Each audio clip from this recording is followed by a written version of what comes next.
number 1. DCGB 729 kHz. Enod sa Bareta, Enod sa Gabos.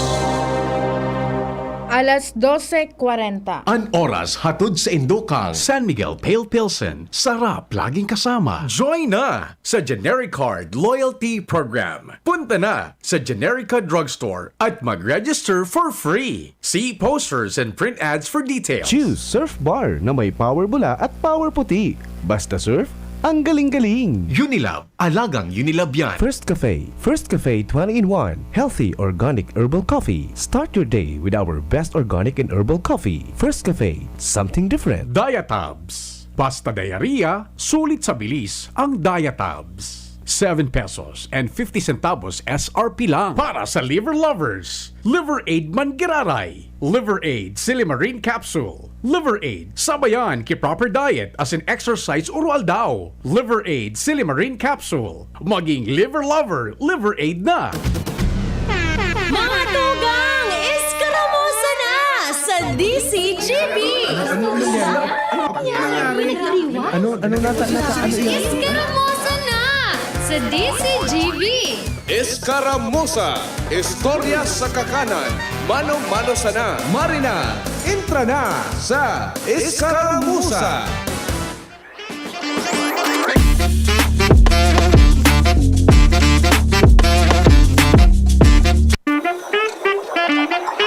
Anong plano ko yan, Al?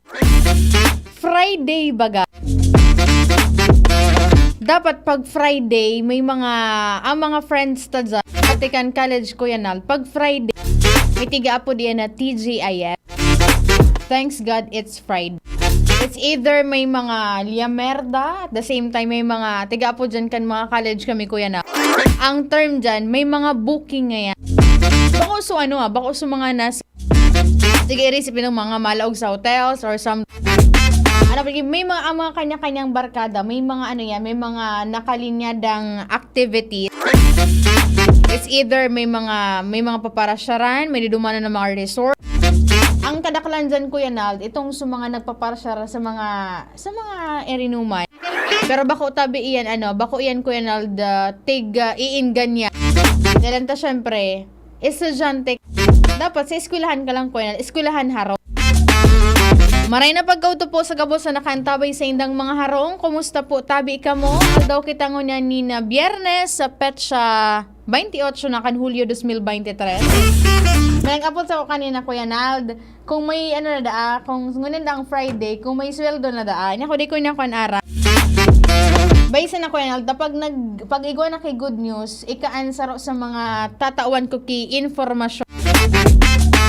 Maray na pag-auto sa imo, Ma'am Joanne Marescotes. Naingin ko si Ma'am, nag-like to, porket nagtarama ko kay Renuma.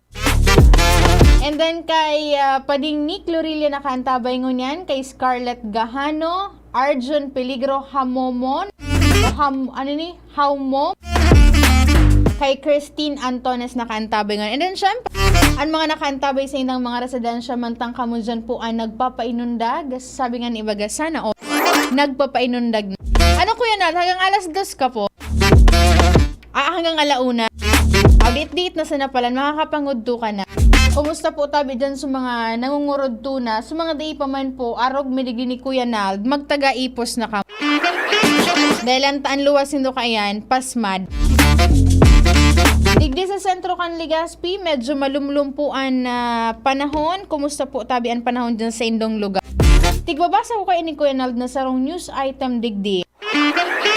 Kasbaw kayang agad dyan sa may parteng Padang, another, road crash. Iyan kay su termino na dapat gamiton kan publiko. Bako itong sa mga aksidente. Na nakasanayan tabaga, kada best may mga karambola dyan kan mga bihikulo, dyan sa ang term na tigagamit, itong aksidente. Pero sabi kang LTO, Land Transportation Office, year 2019, nagkaigo kami seminar dyan sa Naga City.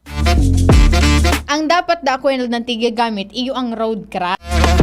Pero syempre, itong kita ba sa Bicol region, iba-ibang mga termino ang tigagamit ta. And then syempre, ang tigagamit ta, itong su madaling masabutan, itong su tigaapod na layman's term. Kaya hanggang sa ngunya, nakalipat na lamang sa dating regional director dyan. Dahil niya ako kuya na nasisimbag kung ano ang Bicol kang road crash. Kaya ngunyan, road crash ang gagamit ta. At the same time, may mga pagkakataon, nagagamit naman grare ang term na aksidente. Ang aksidente da kuya na, pwedeng mapreventaran. Which is tama naman. Mapipreventaran iyan sa pagikan, syempre, pag-iingat sa pagpadalagan kan mga vehikulo, pagsunod ka itong sa mga road safety measure, tanganing maibitaran ta ang mga siring ka na pangyayari. Kasi bago, dyan sa may atabo ni Kuya, dyan sa may naglakop na nga ini sa social media, post ini kan sarong barangay Kagawad dyan sa Padang. Sarong motorista hali sa may munisipyo kan Santo Domingo Albay, basta na sana naman Kuya Nald na namararangka dahil sa balagaw-bagaw na ayam itong mga stray dogs ang problema Kuya Nald, sagod sa ngunyan, wala na naman good kinagkiklaim ka itong su ayam na nakadiskwide o naging dahilan kan pagtumba ka itong motor na pigasakayan ka itong su victim. Marisa na nga ni ita conscious man, and then nagpaparahay na po itong biktimang ito. Pero naira ko na ako duman Kuya Nald, sa pansit baga Kuya Nald, nakawaga sa tinampo. Ito, masiram-siram itong una na pagkaod to, or at siya na paggahapon, lalo kung may sabaw-sabaw, tas may mainit na baduy. Insal ngayon, pag itatara mo ngayon nga sa radyo ngayon, pagkaon, halatang gutom ka na. And batiyon ko palang po pala ni na belated happy birthday. And Public Information Office kan Gobyerno Provincial kan Sorsogon nagsisilber kan sa iyang kumplianyo kasuhap. Late ko kaya nailing sa notification na birthday palan kasuhapon ni Sir Dong Mendoza, ang tagapagtarampo kan Gobyerno Provincial kan Sorsogon. Sir, maray na paggaudo sa inyo. Happy birthday po sa inyo. More birthdays to. And then syempre sa mga naka-antabay ngunya nag-celebrate man po kan sa inyong mga kumplian. Sabi ni Ma'am G. Lovenia Neric, good afternoon po ma'am. Pakibati man po si Janeline Bubier Lagundi. Avid listener siya kan DCGB. Feeling ko kuya, ini si Ma'am dahil ini si Ma'am Janeline, dahil ini nagkakaab. Tang apelido niya, Lagundi. Paano may siya, may medication siya tulos. Okay, next. Maray na pag-go-to kay Ma'am Rosemary Clavos, kay Sarza Alex, kay Christine Antones, and then kay Ma'am G. Lovenia Neric na kantabay na pag-go-to, watching from Kamaligda. Oy, maray na pag-go-to dyan sa mga taga-Kamalig. Kasi bago na, nagyulok ako duman sa report ni Kuya Jimmy Nasalita. Igwa kay mga, may mga badyaw na naman dako na duman sa Merkado Publiko kan Kamalig. Sigian pang kiblit, tapos pagtigta, yung manangad ko yun pagtigtawan mo yan kung dati-dati, nyaw pa su pag tawan syempre dahi man ngayon kipagka.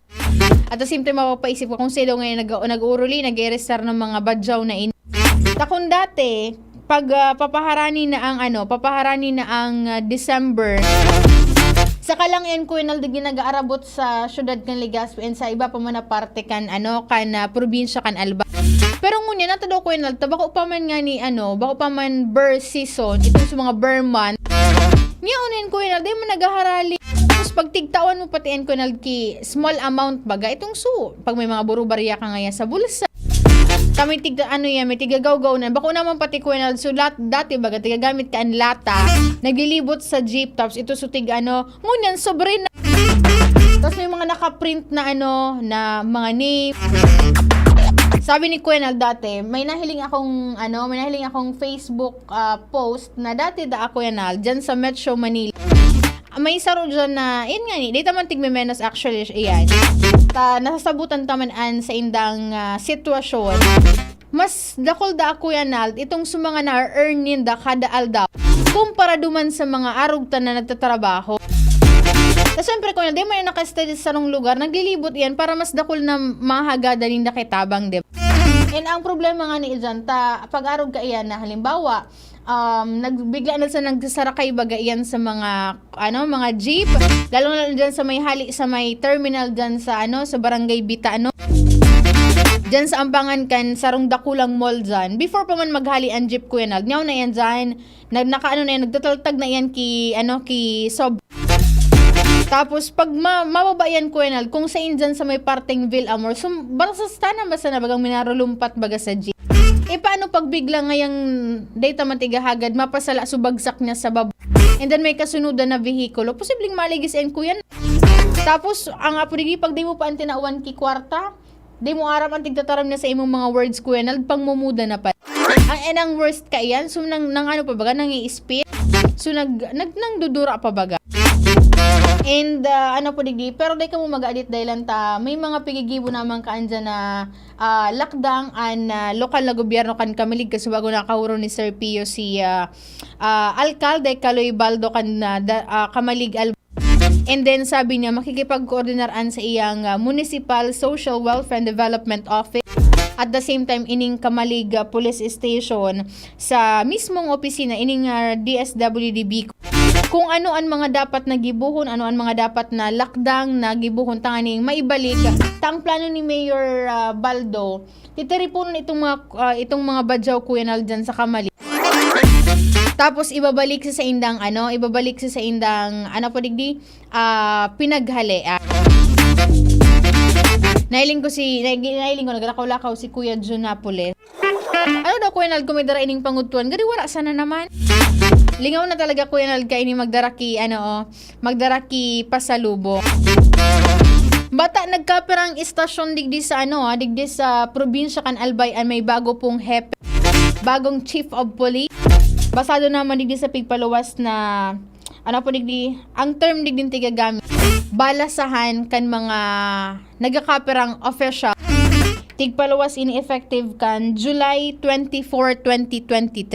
Actually kan Lunes pa ini. And then digdi sa syudad kan Legazpi, nakasabay duman sa balyuhan in mga pamayukan mga estasyon kan pulis.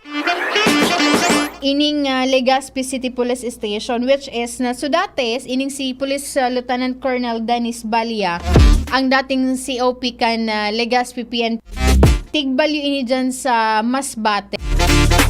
And then digdi sa syudad kan Legazpi, ang magiging Chief of Police na ining si Police Lieutenant Colonel June Aya Mayamnes Roja. Hali ini dyan sa, nito so chat sa kuya kan sarong barkada ko dyan sa Lao. Tigpa ko sa iya, tigpa spell out ko sa iya kung anong ibig sabihin ka ini yung unit na ini. Hali ini sa Regional Personnel and Records Management Division kang Campo General Simeon Ol. Kaya, and then at the same time, ining su dyan sa Daraga Municipal Police Station, ining sa Uwas, at the same time sa Bakak. Nagkaigwamanin na balyuhan, ining sa ining sa Uwas, ining dating si, naramduman na, Marlo, si D. Lingaw ko sa first name ni Sir. Siya na an OIC, Sana di ba Joshua naiintindihan ko? Iba man kaya ang midbid kong D, ang midbid kong D, si Sir Marlon D, kang baga? Dito ka sa gabi ng sabutan. Maluya ako sa pagbasa ka, lip reading. Sige Joshua, isan mo sa kuya, total may dara ka naman kipanguduhan. Alat, tigsan sa kuya ni Joshua James Bin. Si Police Lieutenant Colonel Carlo D. Siya nangunyan Chief of Police OIC kan dyan sa Bakakay Alba. Nasa nasa 25 inning personnel, sabi digdi, recommending the termination, designation, and reassignment and designation of, kasabi digdi si Police Lieutenant Colonel Carl Joseph Haushan, and 24 others to position in regional headquarters, force commanders, and chief of police in Police Provincial Office of PRO 5. And then digdi sa syudad kan Legazpi, may nakahuron kami ni Joshua kasuhapo na sarong opisyal na digdi sa syudad kan Legazpi, tigahalat lang ninda na i-announce so final date itong sugigibuho na turnover ceremony na nagpupuo naman ito sa iba-ibang parte duman sa mga sasalidahan ng mga opisyal, mga hepe dyan kan mga police station. Sabi ni Kuya Ron Aranya, good PM Angel watching from Bacoor, Cavite. Sabi ni Ma'am Agnes Lomerio Laneta, good afternoon po ma'am. Always naka-DCGB sa Daraga. Kay Sir Celoy Baralizo, sabi na pabati man po kami digdi sa Venesitahan Island. Nagdadangog po sa imo from Celoy Baralizo. Diyan po yan sa Venesitahan. Maray na pagka-hapon po sa indo dyan and ingat-ingat lang po tabi. Duman sa mga sakayan pandagat na saraday, day pa kamo masyadong tiga-advise na magpalaot dahil lang ta haralang kaupapuan mga ukol at the same time makusog papuan na paro. Kaya para sa safety nindo, ibitara na po muna tabian pag papalaot tanganing mas sure man na day po ki mangyayaring emerhensya dyan sa indo nga mga lugar. May nabasa ako digdi Josh na ang mga SIM card pag halimbawa nakareceive ka ki scam, madali na daang ma-identify sa pagikaining SIM card registration na nagtapos na kansarong aldaw. Pero may tigtao pa ining 5 days para i-reactivate. Tiga isip-isip ko pa Kuya Jun kung may SIM card pa ba ako na day na re-register. Pero ang SIM card ko kaya 0, 2, 3, 4, 5 na-register ko man siya Kuya Jun Gabor. Pero ang tigagamit ko lang talagang tigagamit ko lang na SIM card talaga. 2 SIM card man sana. So 2, so 3 reserve kung baga. Ika Kuya Jun, nakaregister ka na po kan sa imong SIM card. Goods na so SIM card mo. Sabi ni Sir Edwin Blanca Forlo Sande, maray na pagkauto da po. Watching from, ayun na, goods na. So, watching from Calamba City, Laguna. Ano pa man Kuya Jun, nailing ko may bit-bit na si Joshua James B nung pangudtuhan dyan. Maray pa nagpagbaba ako kasubago Josh. Nangagdan ako nagbakal ki pagkao. Ang nakaibaran ko po sa Lado Technical, si Kuya John Napoles, Arcadio Napoles Jr. Day ka makabalos tatay, kung pwedeng may off Sa IT na po din si Kuya Richard Astor, sa production si Thrasha Marelatana, sa newsroom masamuyang news director, si news manager Sir Mar de la Cruz, si Ate Johnny Balyaran asin si Nicole Ann Gloria. Ako po sa nung nakaibahan na napagkaudo, ako po si Angel Mustaza, bye-bye! Doktor Alternatibo, programang tumatalakay sa alternative medicine batay sa Republic Act 8423 o Traditional Alternative Act of 1997. Tumatalakay din sa impinsyong Pinoy at alternatibong agrikultura. Doktor Alternatibo, the expert in alternative medicine, kasama ang